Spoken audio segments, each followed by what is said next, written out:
Good evening, everyone. Thank you for being patient and thank you for joining this evening.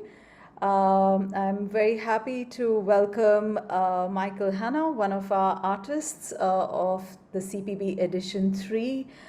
Michael is presenting his work, Once a Blue, Always a Red. A very interesting work. He's a Northern Ireland-based artist, and this photo series is a response to experiencing shifts of time and memory as days and weeks began to blend together during the lockdown. And I won't say more because we would definitely want him and Claire to have this conversation. And on that note, I also welcome Clare Gormley from the Belfast Photo Festival. Welcome, Claire. Thanks for joining us today. Just a quick introduction to Claire. Clare Gormley is Head of Programs and Partnerships at Belfast Photo Festival, which is UK's and Ireland's largest annual international festival of photography. Perhaps many of you are already quite familiar with the festival, and prior to working at Belfast Photo, Claire held curatorial and research positions at institutions including the MAC Belfast, Tate Britain, Pangolin London, Catalyst Arts, and many more. Claire is the current writer in residence at the PS2 Belfast and is also the founder and co-convener of the Northern Irish Art Research Network, which is supported by Tate and the Paul Mellon Foundation. Currently, the Belfast Photo Festival, which is going to take place in June this year. So do check out belfastphotofestival.com for their open calls. And I'm also very excited to share with all of you that we have a partnership. CPB has a partnership with Belfast Photo, and we will be looking at some artist works very soon to see what can be presented at their festival. So welcome, Claire and Michael. Thank you so much for joining us today. And I hand over to Claire to take the evening and the conversation forward. Great, thank you, Shuchi, and thank you, Priya, and everyone else at Chennai. As Shuchi said, we have had the opportunity and have the opportunity over the next couple of years to work together, and it's a real privilege to be able to do that. And I think this is our kind of first project in partnership, and we were really delighted to connect tonight with the work of Michael. So I'm sat here in Belfast in Northern Ireland, and Michael is sat somewhere slightly outside of Belfast in Northern Ireland.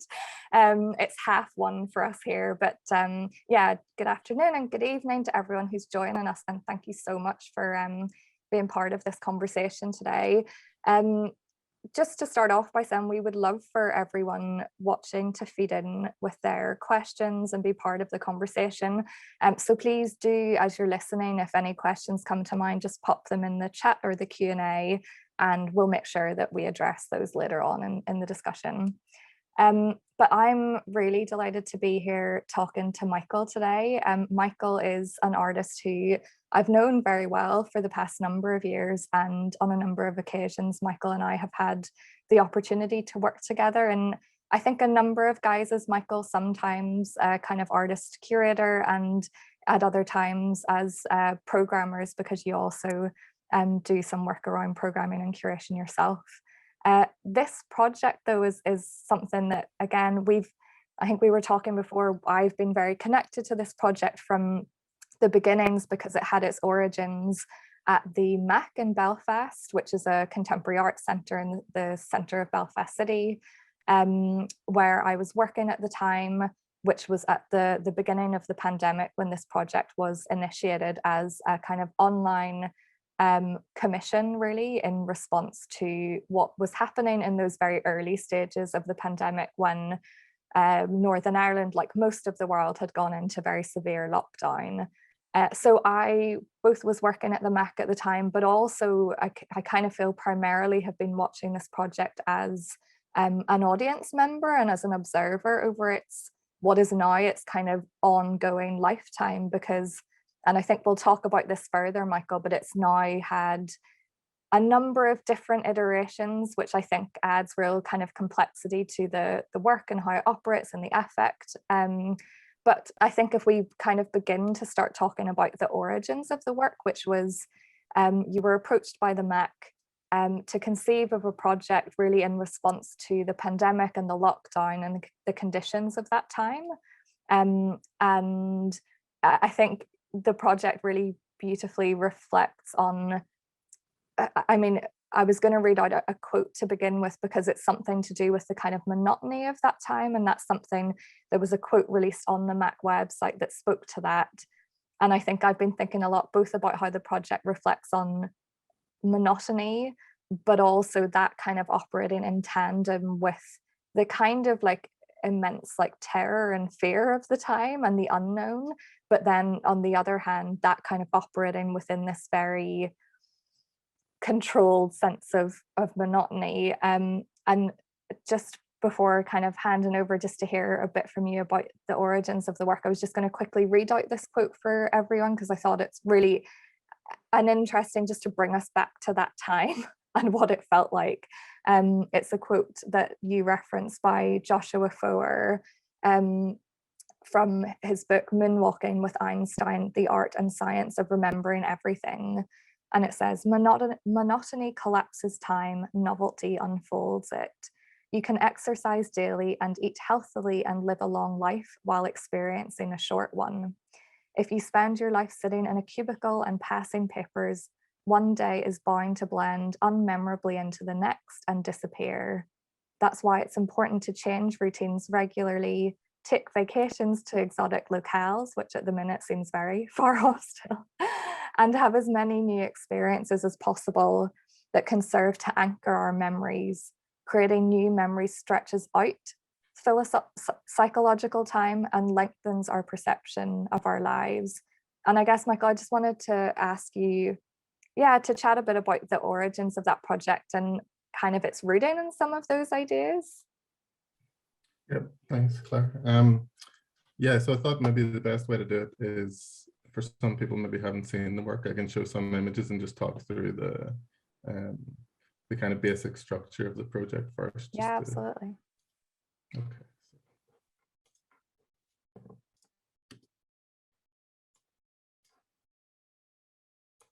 Just to go through some of the images. So the project's called A Living Color Index, as was mentioned.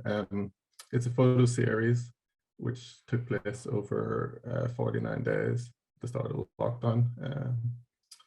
For these 49 days, my home was lit in a different color each week. So 7 weeks, 7 colors going from red through to violet. This was an image from each week that I'm going to show now. So this is the red week, orange, yellow week. So these are examples of the images that were shown each day.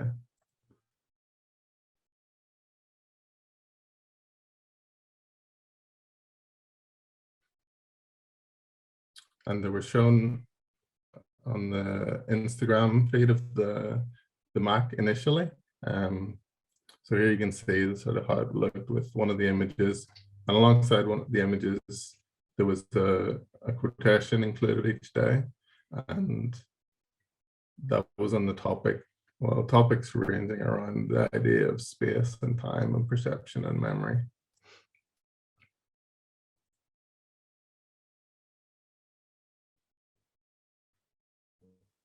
Yeah, and Michael, I was wondering, like, a lot of your work to date has focused on kind of the ideas of consciousness and like also behavior, and in some ways kind of operates quite site specifically or in response to certain things. But I think the interesting thing about this project initially was that your home kind of became the site of investigation.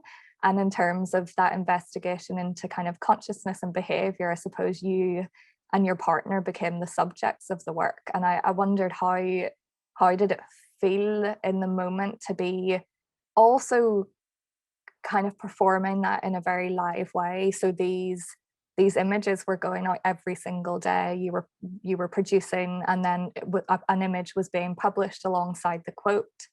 And yeah, did it kind of feel like your work turning in on yourself, or what was your thinking in terms of coming to this project as opposed to another kind of project that you might have engaged? Yeah, whenever I was initially approached by Hugh Mulholland from the Mac about it, and we had a chat. And initially, I was thinking about I was working on some things. I was working on a video and some other things that would have been fine to show online, but they wouldn't have been particularly sensitive to the kind of time and what was happening in that period.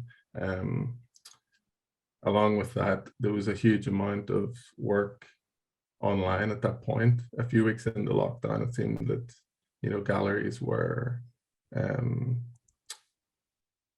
keeping going, like with the relationship with the public by showing things online. Artists were releasing their like film archives for free for people, and it was, you know, it's good to have that sort of stuff available, but at that time, like, I couldn't engage with any of it. It felt really heavy and, you know, weighty, and there was like an expectation almost to engage with it, but yeah, you know, I couldn't, and I didn't, and I was, you know, slightly reticent to do anything online. Then when I sort of thought about it for a while, and I was keen to do something that had a kind of a lightness to it, and it would be sort of very natural for people to engage with it or something, and it was kind of focused on creating that engagement and for it to be durational and reflective of the period. So at that stage, when then I came up with this idea of, you know, like from that book that you mentioned, in Walking with Einstein by Joshua Boyer, was one that I had read quite recently, and that had sort of stuck in my head about the memory formation. And it was 2 weeks into lockdown, and I was already completely unmoored from reality and time, and, you know, 2 weeks in, and I didn't have, you know, time was out the window. So it was the most natural thing to engage with that. And I just had happened to read that book about how memory formation can affect that. I think it's really interesting you saying unmoored from time, because I think now in hindsight, looking back on that period of time, I don't think monotony could describe it in any way, because it was so challenging, firstly, I think for everyone, no matter how good a circumstance you were in. But it was a complete step outside of our lives as we knew it. I think the information that was swelling around us, you know, politically and news-wise, was really overwhelming. And not to mention, as you say, I think the sheer kind of oversaturation of like digital engagement that was happening at that time. And I think those of us who are involved in the arts in some way like felt that really strongly, this either, if you were working on one side of it, this pressure to deliver that kind of engagement, and also as an audience member to kind of be constantly living this new life but through a screen. And I think for me now, when I look back at the work, I think of it less about, maybe as Joshua Foer is saying, about kind of making something memorable in monotony, but I think it almost personally for me feels a bit like it was something that moored me to like a sense of time and a sense of the everyday, and that with each day there's change and progress, as opposed to it being this one blur of slight kind of fear, overwhelming, you know, being overwhelmed, trying to balance life, being locked in our homes, but also dealing, I think, more than ever with like a huge onslaught of information. And I think it was going to act like that for me, where I was aware that each week would be different from me Yeah. with the colors.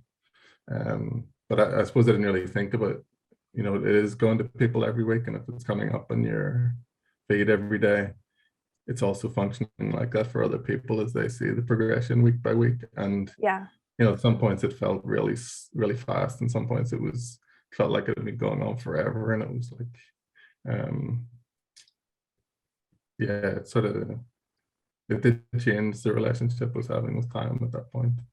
Yeah, well, that's what I was going to ask you. You know, did it do that for you in that moment? And I also was thinking about, I was reading a text by Edward Ball, who published a text as part of a book that the Freelands did, a project that you were involved in. And yeah, Edward was talking about the effect also that color has on cognition and on behavior. And he was kind of trying to map as to whether this became evident in the body of work, you know, during, I think it was the blue period. He said he noticed a lot of screens during that week. And was there something about that color that kind of made you able to focus more on that kind of a, and I, you know, was there anything, I know you've been interested in and projects previous to this project, A Living Colour Index, you had engaged with kind of colour theory and interest around colour in general, but in this very lived experienced way, because it was a performance as much as it was a kind of documentation. Did it affect for you and also your partner who you're living with through that period? Like, did it have an effect on your behavior, your feeling, and like, if so, what was that during the course of the project? Mean, yeah, it's always hard to say. It's definitely, there was, you know, it felt very different in the space, which was a big part of doing it, to create that sort of novel environment without having to go anywhere else. So when it came to like red, like started off with Red Week, and that was just like the most intense way to live at all. But I think really, that everything after that. Sorry. I was just going to say, looking back, and I'm like, yeah, Red Week did feel like Red Week, because it was like, it literally, that week felt like alarm kind of. Yeah. But then I missed Red Week whenever it was away. Okay.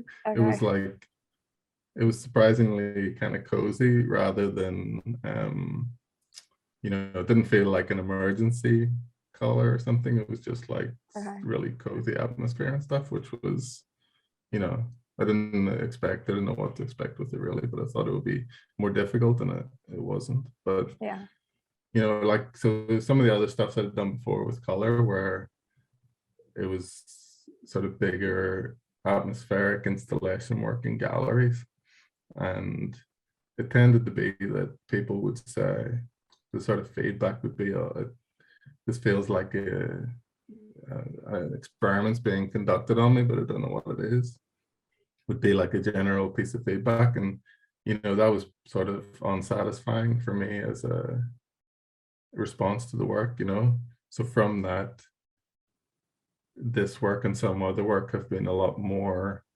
using like experimentation, but using myself as the subject, which seems like, you know, more natural work for me. And you know, the result, it's clearer than someone coming out and saying, oh yeah, I'm not sure what was going on here. It's, whenever I'm doing it to myself, it's somehow more, you know, it's still universal, you know, the kind of universal is in the specific, is, you know. Yeah, absolutely. And yeah, I mean, like, I know we're always in art context talking about, you know, the personal being political, but I think that this project also, and I want to ask you a little bit more about some of the quiet politics of the work a little bit later, but I think even just now, just to stay with like the kind of formal aspects of it, I just taking up on what you were saying there, I in terms of kind of the work as an experiment, and this time kind of you engaging yourself as both like tester and subject, but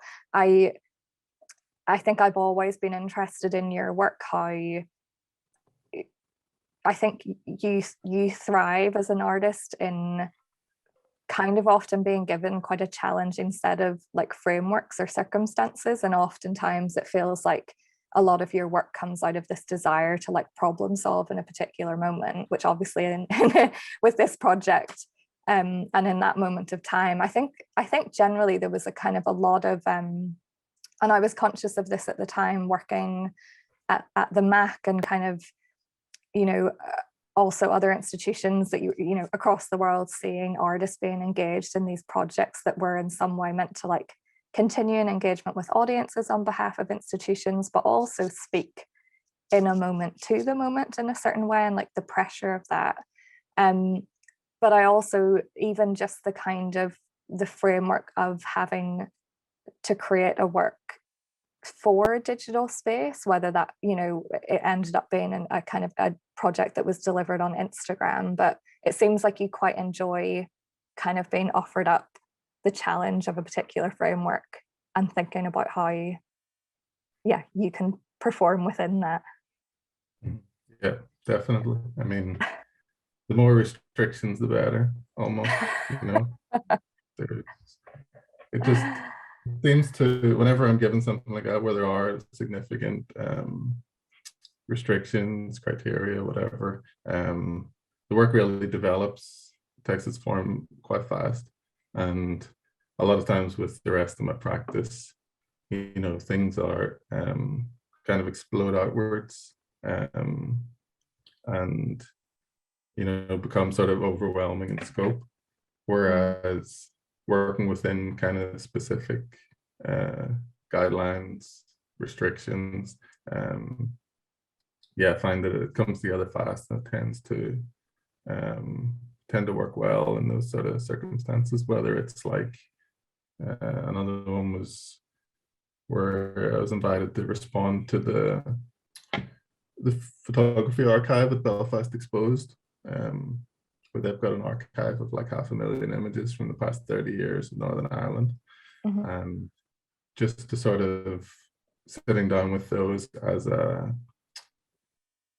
knowing that I'm working with that imagery was a really productive way for me to produce the work.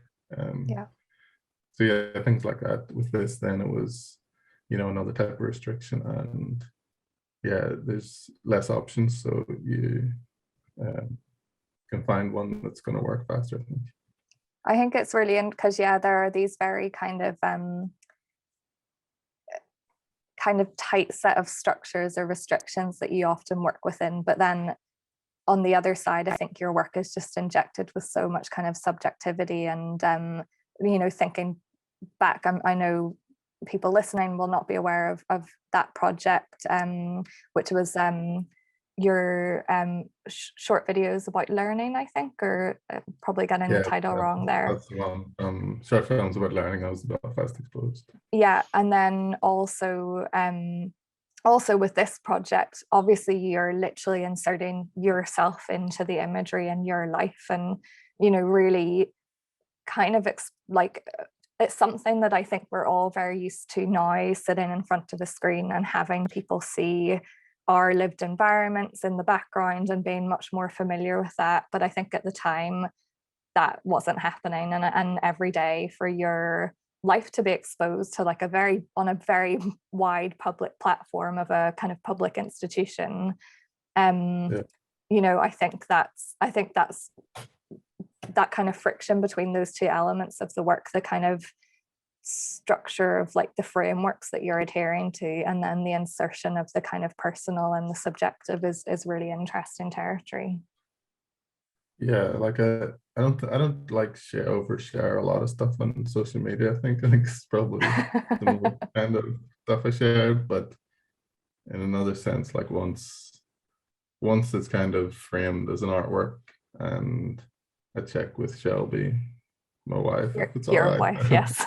Then if that's okay, then just go with it. You know, you can't really just got to go let it play out as you know, planned. And yeah, well, I mean, I didn't find it particularly uncomfortable, you know, sharing that, but then also it's all slightly different because as soon as the project starts, we're living in a kind of production site. So it's not exactly a normal home anymore. There's, 40 LED colored lights around the place, and yeah, because we haven't ever really even talked about what the practical, like what practically did it mean within your home to set the project up? it's a nightmare. Okay. because we never saw, we saw the image coming through and it went out and it was all, kind of Yeah. provided and packaged there, and you look back at this project, but yeah, on a daily basis, what I were think you it doing? seemed very sort of calm from the outside, and Yeah. From it was a lot more kind of work than I thought it would be, and just it was intense for the sort of the whole period. The time was really, it was taking like thousands of photos a week, really, to get like to end up with 7 per week, and just the time taken with that and edit, like they weren't really edited, but just selecting photos, and then the rest of the time was like reading and going through quotations and then trying to put them together to come up with something that's going to have an interesting relationship with the imagery. It's going to complicate the imagery, and I've only just thought of this from a curatorial point of view, and being there, the work, just for everyone listening, it went out live on the Instagram channel of the Mac, and then it was later exhibited physically within an exhibition space, and I'd love to talk about that in a little bit, but seeing it there as one body of work, and it being you forget, or I forgot, that it was something that you didn't have the benefit of hindsight to be able to look back at those thousands of images and make an edit that felt coherent. You were every day having to choose something that you would hope would work within the kind of chronology of the final piece, because there was going to be something physically at the end which really acts as a visual timeline of those 7 weeks. But you're not able, really, again, you're kind of in the early days anyway, that choice is kind of taken away from you in a sense. You're not able to think about the whole, probably. Yeah, I mean, I felt like I had the whole really well conceptualized in my head, and it wasn't even a consideration that something I would post wouldn't be coherent with that, because everything was just all about the whole, it was all very, very naturally connected. I think with that sort of project, you get the rules in place, and you've got that freedom then, and you can do whatever you want within that. So if I felt like I was curtailing something, or it would have made it a lot more difficult. I suppose one thing is that it was excruciating to kind of do the final image selection and final text selection, and some texts probably like that I really would have liked to include just maybe didn't fit. So maybe that's an example of keeping it coherent, where there's some quotations that I really love, but you can't just force them in. Well, can you talk a little bit? I wanted to talk a little bit more about the texts, just in terms of how so they came from like a variety of sources, from literature and color theory, science fiction, the arts, philosophy, and again, as you're saying, these are probably, well, I imagine you were reading a lot as you were going to inform the selection of the texts, but obviously coming from areas of interest that you have within your practice anyway. But I don't know if you're able to maybe share some of the texts and maybe talk about how that selection came together. Yeah. So it was probably a pretty even mix between quotations that I had sort of, I keep, I write them down and keep them in an archive, just quotations that I want to keep. And those are all like, they relate to the project because they relate to my interests beforehand, so probably about half of them were those. So yeah, I'll share my screen and read out the text from a couple of images.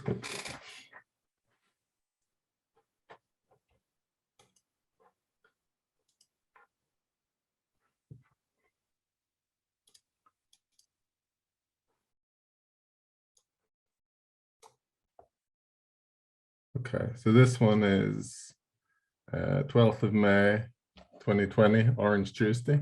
And it's a quote from Trinity Minha, the artist and filmmaker. I don't think of my films in terms of categories, documentary, fiction, film art, educational, or experimental, but rather as fluid, interacting movements.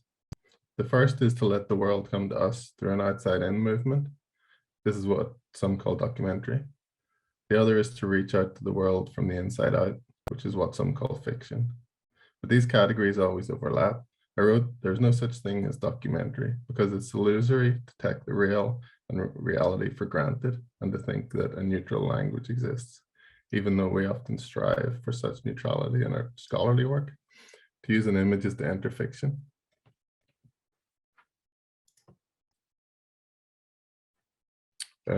This is 5th of May, 2020, Red Tuesday. And it's the quote, it's from the diary of Virginia Woolf.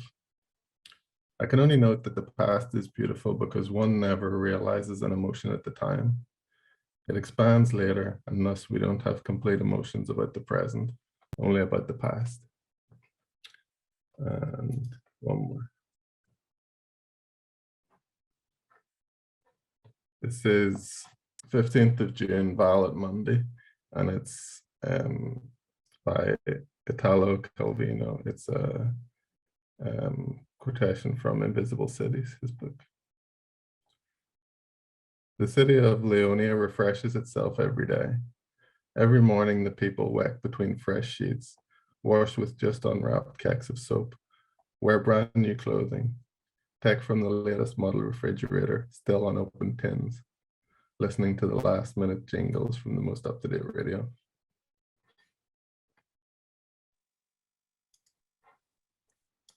Okay, so I love that yeah, the Virginia Woolf quote, Michael, like hearing that now makes me also realize how I experience the project now is so different to how I experienced it then, and that it does, you know, again, it was a reflection of time and a moment, but it continues to operate in such different ways, I feel like, in every iteration. But yeah, it's really amazing to hear. I think the quotes allowed a gateway into the work and your thinking, but I think it was also kind of really nice.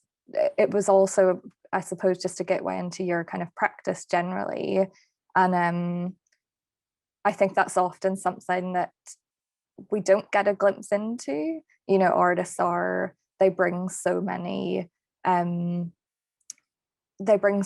kind of references and research and interests into their work, and all of that is kind of imbued within what we see, but we often don't get to kind of see that conversation that artists are having with like other sources, which is so important to the formation of work for most people. And yeah, it provided this kind of really nice insight into not only like a gateway into the work, I suppose, but just a gateway into the way in which artists are kind of thinking and making work, and that it's not just in isolation, it's also through conversation with all of these other ideas and thinkers.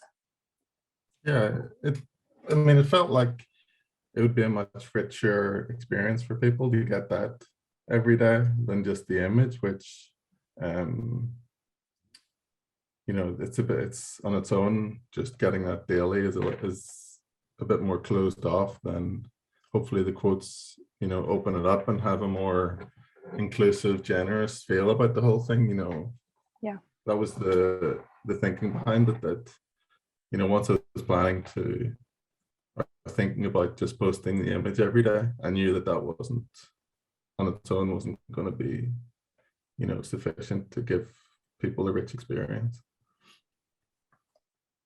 Just back to the Virginia Woolf quote, I mean, and a lot of the quotes that kind of engaged a kind of meditation on time, I suppose, in a way, and the whole project obviously being a meditation on time.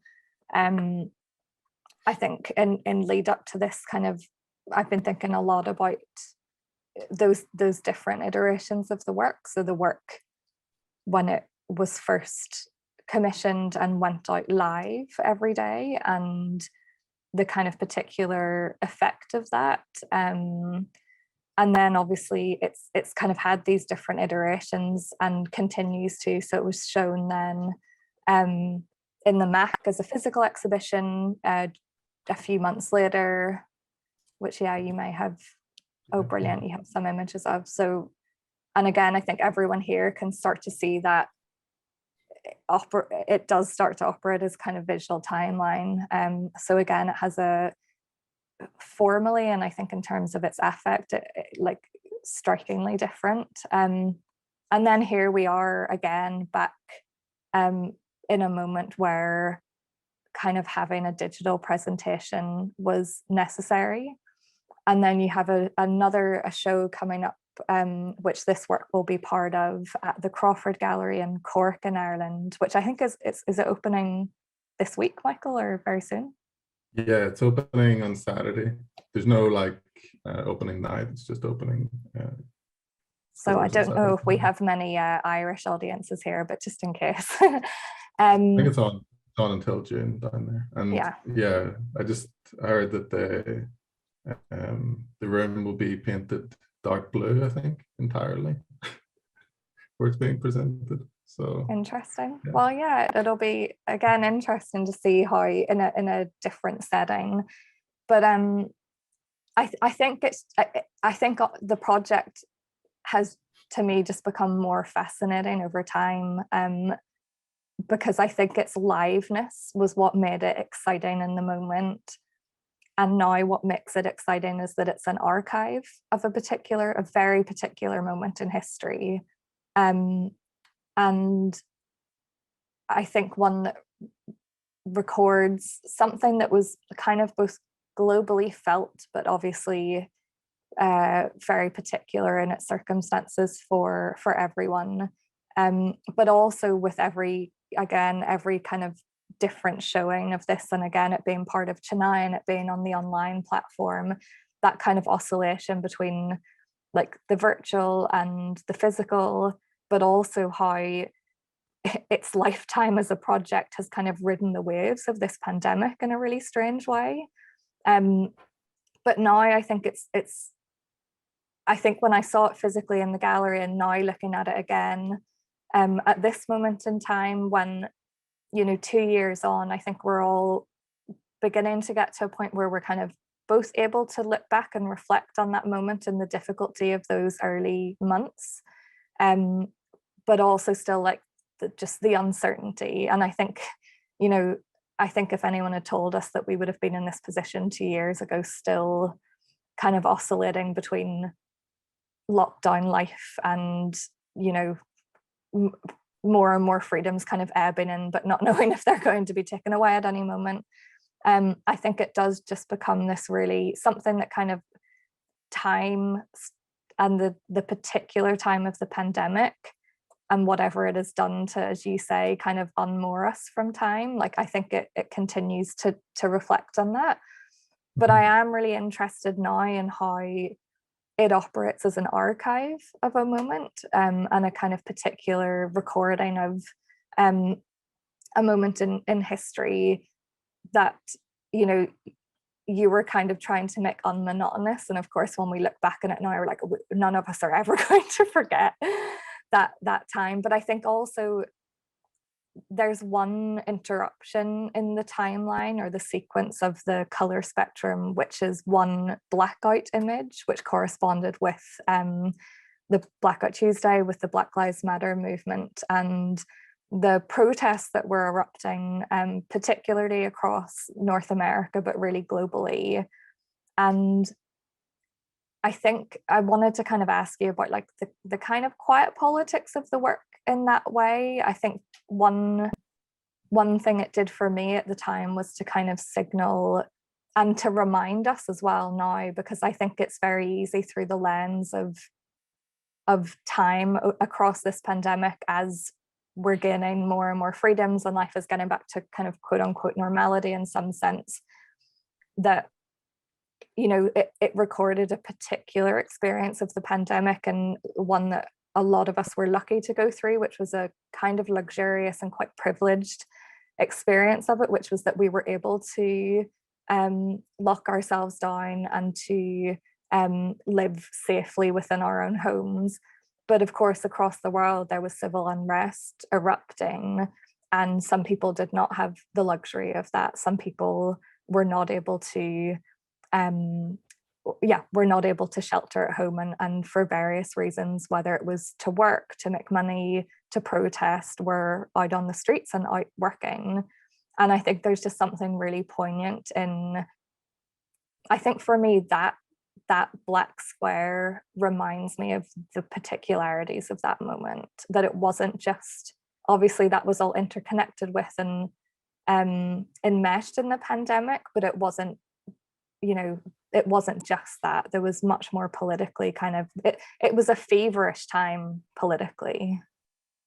Mm-hmm.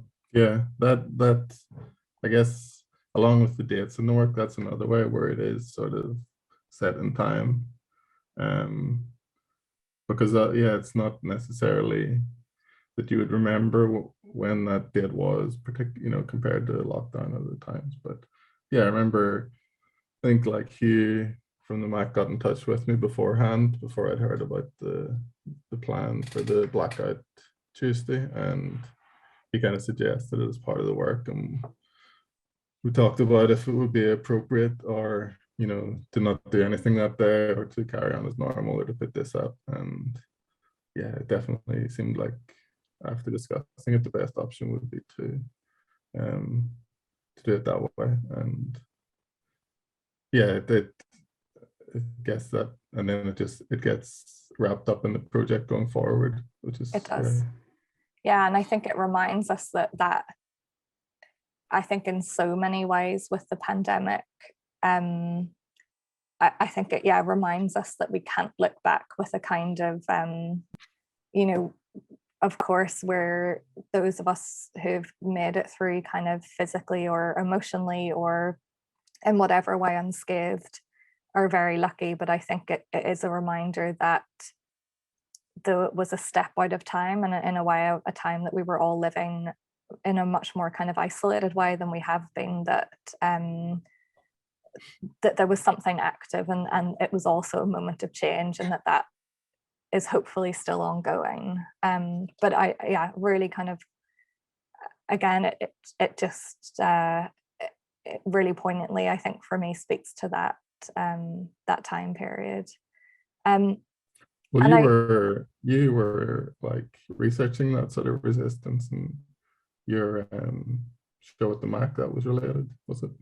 Yeah. I mean, I had done a show just previously around representation and resistance in American politics, and I think through that I'd also become engaged with a lot of people who then found themselves during in the midst of the worst of the pandemic, out on the streets in the States, in New York and Philadelphia and elsewhere, protesting every day, putting themselves in harm's way because there was no choice really at that moment in time, and, you know, setting up fundraisers and initiatives to raise money to go towards support organizations for people who'd been arrested and incarcerated or were facing charges over protesting. And yeah, I think for me that felt, and I know for a lot of people it felt it felt just very visceral at that moment in time. And again, I think that consideration of, I think partially the powerlessness of kind of being both removed from that, but also, you know, being forced to sit at home or kind of feeling kind of incapacitated in some way, like more so. I think we always feel that in relation to kind of global political events, other than being able to like give money. And I think in a way, I think like somehow this closed me off from the world in a way, you know, what was going on, because I was like so focused on the project and very internally looking at that stage. I guess partially, you know, I managed to stop looking at the news and the graphs and the stuff like that, you know, which was probably a good thing, not to be following that, you know, hourly or whatever. But it was really, you know, it was very tempting to do at the start, and it was hard And it not was to be following all of self-protection that. at times as well, wasn't it? Yeah, I mean, it yeah. was. So the project really was it kind of, or ended up like self-protection in a way. You know, it was. I never really had like a daily practice where I'm getting up in the morning and I do, you know, I know what I'm going to do and I do it, and each day usually I'm problem solving different things for projects or trying to come up with something new. So Yeah. you know, there was the real grounding in it of it felt really nice to know what I was going to do for a period of time. You know, I knew what I had to do each day for the next 7 weeks, and so that structure was really yeah, it was really helpful. And Yeah, I can imagine. you know, I'd like sort of to incorporate that type of daily practice more. Like, I guess, you know, daily practice doesn't have to be public or, you know, absolutely daily, but you know, it feels like I'm not, like, I've never had where you get up and you just know you're going to be painting that day or something, and I don't do that. But yeah, I think that might be a good way Well, to I think work it. unfortunately the public element kind of adds that the element of accountability as well, doesn't it? So And the ticking clock. yeah, I mean, on that, did you like, in terms of both when it was live but also when it's had, then when it physically showed, and unfortunately I know when it physically showed at the Mac, the show did open, but then we went into another lockdown and it had to close again. So again, the showing of this work is just laden also with the history of this continual back and forth. But did you have much like reaction from audience that you can remember, kind of engagement with people who were saying it? Because I guess that's the other thing the online or Instagram in particular does, is that people might have conversations in gallery spaces or make comments and you're not quite privy to it, but then when it's out on social media especially, it's a forum for public discussion and engagement. Do you remember much of that? Yeah, it wasn't like public, it didn't really turn into public discussion on Instagram, but I think I got more sort of response to it individually from people than from anything else that I did. You know, a lot of people contacted me about it, and yeah, it was really sort of gratifying to hear people's experience with it. People who did follow it daily, you know, it was nice to think of people interacting with it in that way. Yeah. And I think for people as well watching it at that time, I think something about it being you in your own home and the kind of that experience of like trying to make daily life feel somewhat like unhinged one day from the next day, because everyone was living through that. I think there was something incredibly kind of comforting about the project in that way as well. So well, thank you so much, Michael. Yeah, I would really, it's firstly just been such a pleasure to chat with you kind of formally or on this platform, because we see a lot of each other and talk, but it's not often you get to really delve into one work in particular. And I've so loved seeing the journey of this project, and I'm so delighted that it's within the Chennai Photo Biennial program this year. And yeah, I just really encourage everyone to go and check out more of Michael's work, because it is fascinating and at times humorous, as you were saying at the end, Michael, and incredibly thought-provoking always. So I'd really encourage everyone to check it out. But thank you so much, Michael, for chatting today. Thank you. Thank you, Michael and Claire, for this conversation today. I think it's given that we are all still very much stuck to our own cities and haven't been able to travel. I know we had some exciting plans earlier and none of them have come to fruition, but thank you so much. At least through these conversations, we are able to connect with each other's work a little more deeply. And it's always much nicer to hear from the artists themselves. So thank you so much for participating in the Chennai Photo Biennale, Michael. And Claire, we have a lot more to do, I guess, this year. Exactly. So, Lots more collaboration going forward. We're looking forward to it. Absolutely. So thank you everyone for joining, and have a great evening. Thank you. Thanks. Bye. Bye-bye.